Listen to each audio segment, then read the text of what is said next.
আসসালামু আলাইকুম ওয়া রাহমাতুল্লাহি ওয়া বারাকাতুহু। ইন্নাল হামদালিল্লাহ ওয়াসসালাতু ওয়াসসালামু আলা রাসূলিল্লাহ ওয়া আলা আলিহি ওয়া সাহবিহি ওয়া মাওয়ালা। আম্মা বা'দ। টেকনিক এডুকেশনের পক্ষ থেকে সকল শিক্ষার্থীকে, বিশেষ করে ইলমে দ্বীন পিপাসু যে শিক্ষার্থী রয়েছেন, সকলকে অভিবাদন জানিয়ে নতুন আরো একটি সূরা নিয়ে উপস্থিত হয়েছি, যে সূরাটির নাম হচ্ছে সূরাতুল বালাদ। তো আমরা তো তেলাওয়াত শিখব সচরাচর। তো যেটা আমি বলে থাকি যে অবশ্যই প্রত্যেকটা সূরার মধ্যে ভিন্ন, ভিন্ন শিক্ষা রয়েছে। তেলাওয়াত শিখার পর যদি আমাদের সময় হয়, আমরা চেষ্টা করব সূরাগুলোর মধ্যে আল্লাহ তাআলা কি ধরনের বর্ণনা দিয়েছেন, সারসংক্ষেপ কি, কি বলতে চেয়েছেন আমাদেরকে সেগুলো শিখা। তো সূরাতুল বালাদ, এখানে আলোচনা আল্লাহ তাআলা যেটা করেছেন, বিভিন্ন ধরনের মানুষের বিভিন্ন দিক তুলে ধরেছেন। আসলে সূরাতুল লাইল সম্পর্কে যে কথাটা আমি বলেছি, একই কথা এখানেও রাসূলুল্লাহ সাল্লাল্লাহু আলাইহি ওয়াসাল্লামের মাধ্যমে আল্লাহ তাআলা মানুষের জীবনের দিক নির্দেশনা তুলে ধরেছেন। তো এখানে নির্দিষ্ট একটা বিষয়কে কেন্দ্র করে কোনো প্রেক্ষাপট নেই। সমস্ত কিছু নিয়ে আলোচনা করা হয়েছে। পারিবারিক জীবন, মানুষের জীবনের বিষয়গুলো। তো আমরা প্রথমত তেলাওয়াত শুরু করি। সূরাতুল বালাদ। সূরা বালাদ আমরা এখানে পড়লাম, মক্কায় অবতীর্ণ, আয়াত সংখ্যা ২০, রুকু সংখ্যা ১। তো বিসমিল্লাহির রহমানির রহিম। লা উকসিমু বিহাযাল বালাদ। লা উকসিমু বিহাযাল বালাদ ওয়া আনতা হিল্লুন وأنت حل بهذا البلد بهذا البلد ووالد وما ولد ووالد وما ولد। কোথায় আমাদের ইদগাম হচ্ছে, গুন্না হচ্ছে, সেগুলো একটু খেয়াল রাখা। ووالد وما ولد لقد خلقنا الإنسان في كبد لقد خلقنا الإنسان في كبد أيحسب أيحسب হাটা যেন স্পষ্ট হয়। আল্লাই, এই যে এখানে একই সাথে একই শব্দের মধ্যে আমরা কয়টা, দুইটা কিন্তু ইদগাম পেয়ে যাচ্ছি। একটা হচ্ছে প্রথমে এই যে নুন সাকিনের পরে লাম, ইদগামে বেলা গুন্না, যেখানে কোনো গুন্না নেই কিন্তু ধরে ফেলবে। তারপরে কি লামটা গিয়ে আবার ইয়াকে ধরবে, এখানেও নুন সাকিনটা বাদ যাবে। এটা কিন্তু আবার ইদগামে বা গুন্না, যেটা গুন্না সহ ইদগাম। তো আল্লাইয়াকদির আলাইহি আহাদ, একসাথে পড়ছি। আয়াহসাবু আল্লাইয়াকদির আলাইহি আহাদ। ইয়াকুল ইয়াকুলু আহলাকতু মালাল লুবাদা, একসাথে। ইয়াকুলু আহলাকতু মালাল লুবাদা মালাল লুবাদা। আয়াহসাবু আয়াহসাবু, একই শব্দ একটা আয়াত গ্যাপ দিয়ে কিন্তু এসেছে একই রকম। আল্লাম ইয়ারাহু আহাদ। আল্লাম, এখানেও গুন্না নেই কিন্তু ইদগাম হয়েছে। এখানে মিম সাকিনের ইজহার স্পষ্ট। আল্লাম ইয়ারাহু আহাদ। আলাম নাজআল লাহু আলাম নাজআল লাহু আইনাইন। এই যে এখানে থামছি কিভাবে আমরা, ওয়াকফের চিহ্নটা কিন্তু এদিকে চলে এসেছে জায়গা না থাকার কারণে। কিন্তু আমরা এখানে থামছি কিভাবে, জবরের বাম পাশে আলিফ আসছে, কি বলে জজমালা ইয়া এসেছে।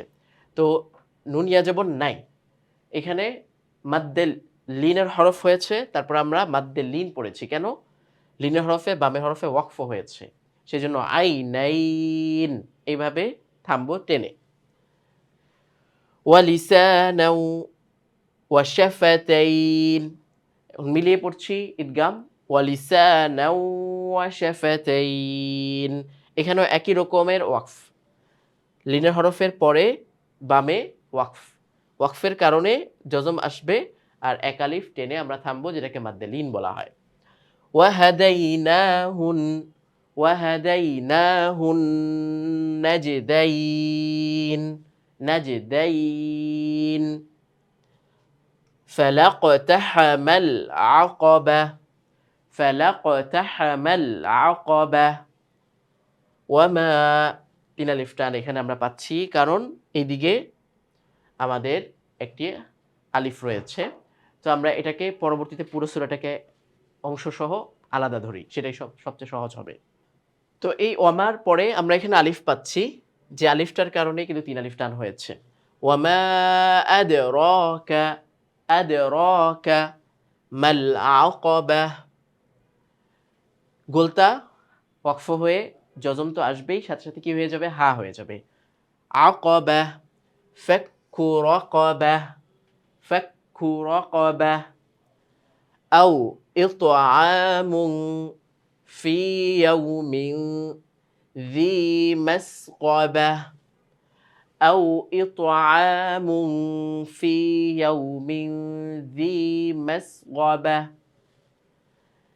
ইয়াতীমান, ইয়াতীমান আমরা এখানে পড়ছি, উপরে কিন্তু একটা জজম তাসদীদ দেখতে পাচ্ছি। তো যদি আগের আয়াতের সাথে আমরা মিলিয়ে পড়ি তাহলে তাসদীদটা হবে, তা না হলে তাসদীদটা বাদ, শুধুমাত্র জবরটা হবে। ইয়াতীমান যা মাকরাবা, মাকরাবা, ইয়াতীমান যা মাকরাবা, আও মিসকিনান, আও মিসকিনান যা মাতরাবা, যা মাতরাবা, আও মিসকিনান যা মাতরাবা, সুম্মা গুন্না, কানা টান হলো, সুম্মা কানা মিনাল্লাযীনা আমানু ওয়া তাওয়াসাউ বিস-সাবরি, বিস-সাবরি ওয়া তাওয়াসাউ বিল মারহামা, বিল মারহামা। তো আয়াতটা আমরা একসাথে পড়ছি। সুম্মা কানা মিনাল্লাযীনা আমানু ওয়া তাওয়াসাউ বিস-সাবর। এখন এখানে আমাদের দমটা চলে গেল, আবার মিলিয়ে পড়ছি। ওয়া তাওয়াসাউ বিস-সাবরি ওয়া তাওয়াসাউ বিল মারহামা, উলাইকা আসহাবুল মাইমানাহ, উলাইকা আসহাবুল মাইমানাহ, ওয়াল্লাযীনা কাফারু বিআয়াতিনা হুম আসহাবুল মাশআমাহ। ভেঙে পড়লাম, এবার মিলিয়ে পড়ছি। والذين كفروا بآياتنا هم أصحاب المشأمة عليهم نار مؤصدة, مؤصدة মিম হামজা পেশ, মুসদা, আলাইহিম নারুম মুসদা, সাদাকাল্লাহুল আযীম। তো সূরাতুল বালাদ আমরা পুরোটা শুনলাম, ভেঙে ভেঙে পড়ে কিন্তু আবার প্রত্যেকটা আয়াতকে সংযুক্ত করে দেওয়ার চেষ্টা করেছি। তো আমরাও এভাবে চেষ্টা করব ইনশাআল্লাহ, তাহলে অনেকটা সহজেই আমরা সূরাটাকে আয়ত্ত করতে পারবো। তো সকলের জ্ঞানের বরকত আল্লাহ তাআলার নিকট কামনা করে এখানে বিদায় নিচ্ছি। আসসালামু আলাইকুম ওয়া রাহমাতুল্লাহি ওয়া বারাকাতুহু।